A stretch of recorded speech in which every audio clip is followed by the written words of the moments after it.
Pour maîtriser l'utilisation d'un bâtiment, il faut connaître le combien. Le combien, c'est combien d'usagers y a-t-il dans un bâtiment. Et quand on arrive à maîtriser cette information-là, et on a plusieurs petites astuces pour y arriver, eh bien, à partir du moment où on a le combien, on peut aller trouver les intensités d'usage, quelles ressources, donc c'est-à-dire le quoi est utilisé dans un bâtiment. Et une fois qu'on a le combien et le quoi, on peut aller trouver des facteurs d'optimisation financière, énergétique, d'usage et autres. Et le comment, avoir le combien, eh bien, c'est là où se passent les flux, en particulier. Donc c'est-à-dire aux entrées-sorties des bâtiments.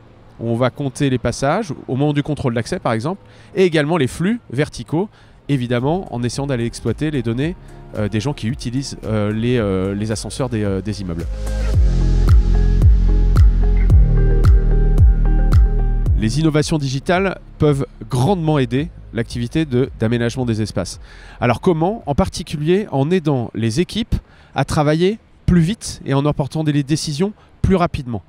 Quelques exemples. Quand on se pose la question dans un bâtiment de savoir comment il peut être rempli, comment les différentes équipes d'une entreprise, par exemple, peuvent être dispatchées dans un bâtiment, et bien aujourd'hui, grâce aux outils, et en particulier aux outils d'IA générative, on peut générer tout un tas de scénarios hyper rapidement, ce qui va aider les équipes opérationnelles à emporter la décision des clients ou des clients internes, d'aller discuter avec les différents services pour finalement diminuer les temps de décision et qui sont en fait la source principale de la difficulté de ces projets-là.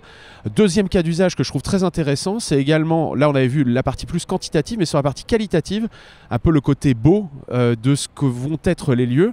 Eh bien, grâce aux outils qui maintenant nous permettent de produire énormément de choses en un temps très court, on peut dessiner des tendances, emporter des décisions, consulter les équipes et derrière permettre aux équipes qui sont en charge de l'aménagement des espaces de se recentrer sur leur métier principal car les processus décisionnels sont hyper accélérés. Récolter des données, c'est une partie essentielle de la conduite d'un projet. C'est d'ailleurs souvent ce qui nous manque. On a des gens compétents, on a des process qui sont en place, on a en général des gouvernances qui sont bien huilées, mais ce qui nous manque, c'est les inputs. Les inputs sont souvent disséminés, ils sont souvent hétérogènes et ils sont compliqués à synthétiser. Donc tout ça ralentit finalement la performance dans la conduite d'un projet.